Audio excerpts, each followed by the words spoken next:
guys, it's your girl Key and I'm back with another video, and today we are going to be discussing my favorite wrestlers on the WWE roster currently.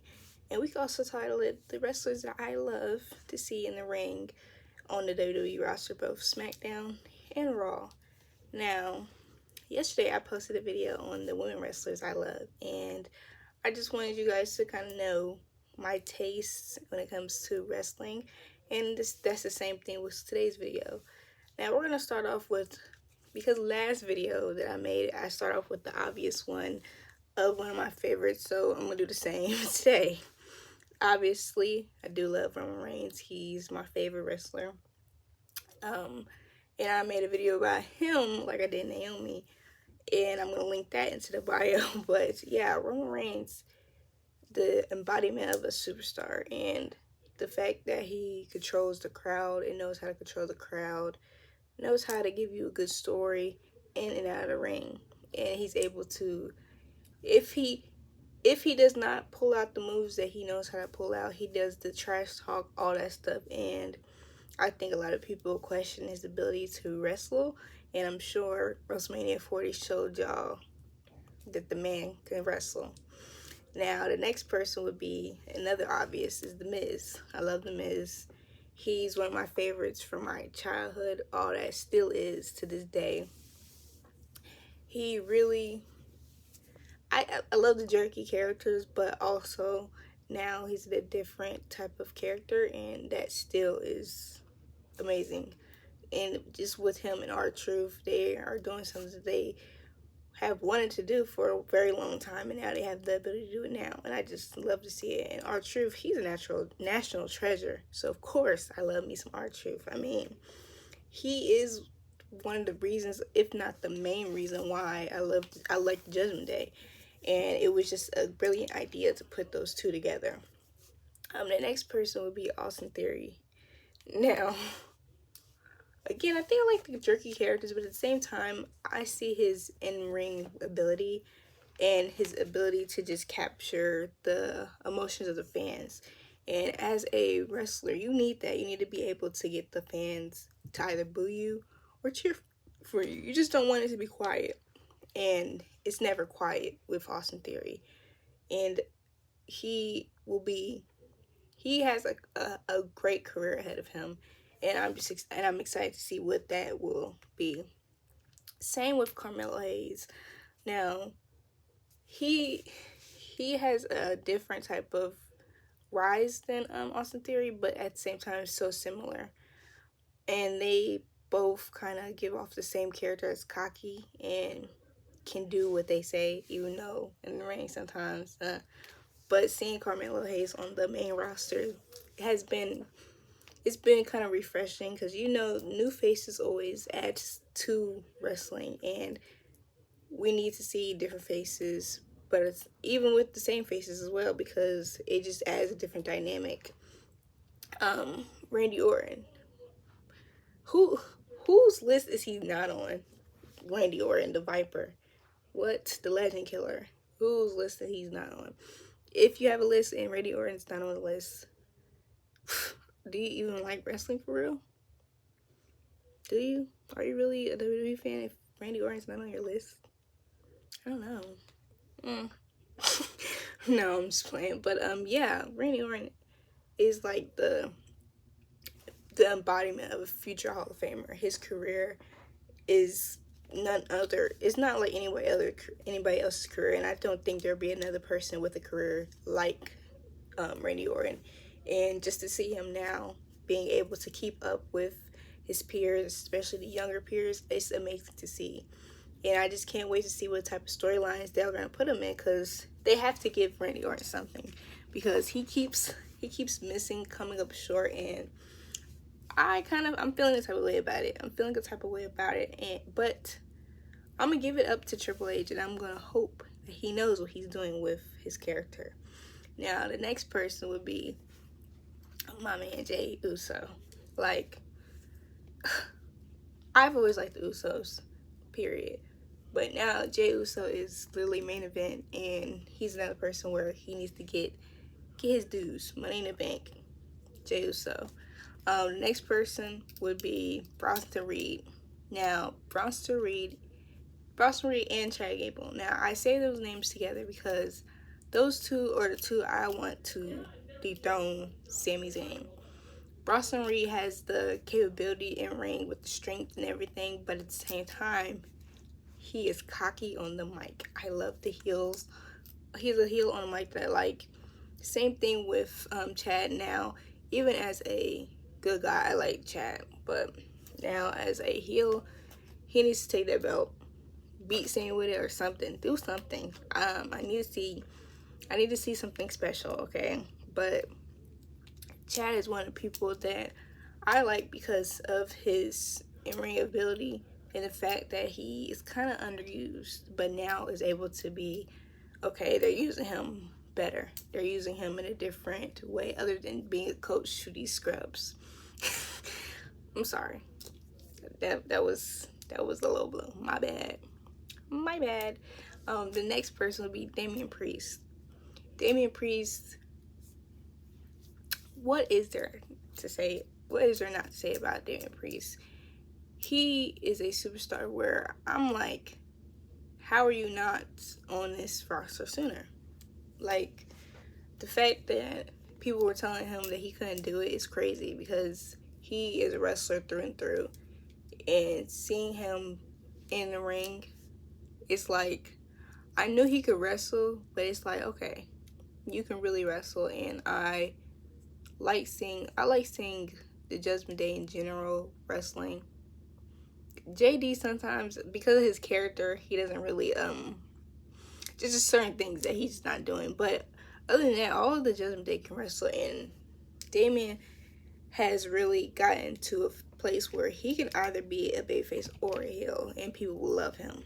And that right there is what you like in a superstar. Next person will be Finn Balor. Of course, I hope they use him more often in a different way other than just being Damian Priest's sidekick. Because that's kind of how it's given right now. Just because you're not doing nothing. He's not doing nothing other than riding cars with Liv. What you ever say about that, Finn? We all talking about Dom, but what do we got to say about that? What are you doing? Where does your allegiance lie? Mm-hmm. Be on the lookout for Finn. Because I don't know about that guy. Now, the next people would be Dawkins and Montez Ford. Those two are some great performers, and I'm very glad they allowed Dawkins to fight in the King of the Ring tournament, because I think a lot of people were sleeping on him just because y'all want Montez to have a singles run. They both can have a singles run, although one of the singles runs might be a little bit better, but okay, they still making bank, still living out a childhood dream. So a win's a win. But Dawkins, he can go in the ring, and it honestly kind of surprised me how he be bouncing around in the ring, because you're usually normally only seeing Montez bounce around the ring, like, because Montez has that athleticism to where he's jumping off things, kind of being crazy, like, and kind of giving off like he's, you know what, it's kind of like giving off like he's like a high flyer or stuff like that. And honestly, this is a tangent, but I want there to be somebody that's like a high flyer, like a Matt Hart, like a Jeff Hardy. We kind of got Ricochet, which Ricochet is on my list as well. I love Ricochet. He is the highlight of the night. But Ricochet, he jumps around and does all this crazy stuff, kind of like a Jeff Hardy. And I hope that they kind of safely, of course, because Jeff wasn't doing nothing safely, honestly. If y'all seen, I don't know if y'all even had the box set, but he had a box set of stuff, like a documentary type. That man was jumping off of things. Getting hurt. And still jumping off of things. Crazy. But good. And historical. But the same thing's kind of like with Ricochet. But I kind of want there to be like a higher heights type of thing, but safely, of course. I don't want anybody to get hurt. And Ricochet, I think, fits that bill of being able to be close to what Jeff Hardy was doing. Now, the next one would be Dragunov, Ilya Dragunov. When I seen him fight against Ricochet the first and second time, I'm like, okay, you kind of crazy. You kind of crazy. And I think you think your life is on the line, but that's okay. That's okay. I love the enthusiasm. I like seeing him in the ring, and I wish I saw his NXT run because I'm sure he gave the same energy. And he is the reason why I'm like, okay, I need to stop sleeping on NXT. I need to start watching it for real. But yeah, Ilya Dragunov, I didn't want him. I'm still doubling down on the fact I'm glad that none of the NXT people won. But he has a career ahead of him.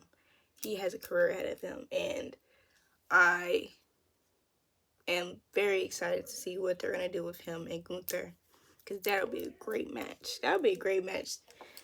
And going into feuds, my last two, is the feud of now the rest of the year, because I guess not the feud of the year, but the feud that we've been waiting for, because Roman and Rock, they busy making money doing other stuff. Bloodline, I'm waiting for that, but at the same time, while I'm waiting, we got Drew McIntyre. And Drew McIntyre, he has climbed up the charts in my head of wrestlers that I really enjoy. Because not only is he great in the ring, that Claymore, I still don't know how he's a big man. He is a big man. And he be getting up on 2 feet, kicking people. Crazy. But I love to see it. And he's just hilarious. This whole trolling he's doing, the internet trolling, I think that was the best idea that maybe him or creative had. And I hope that's one thing I think is missing about WWE right now. Just wrestling, period, at the moment.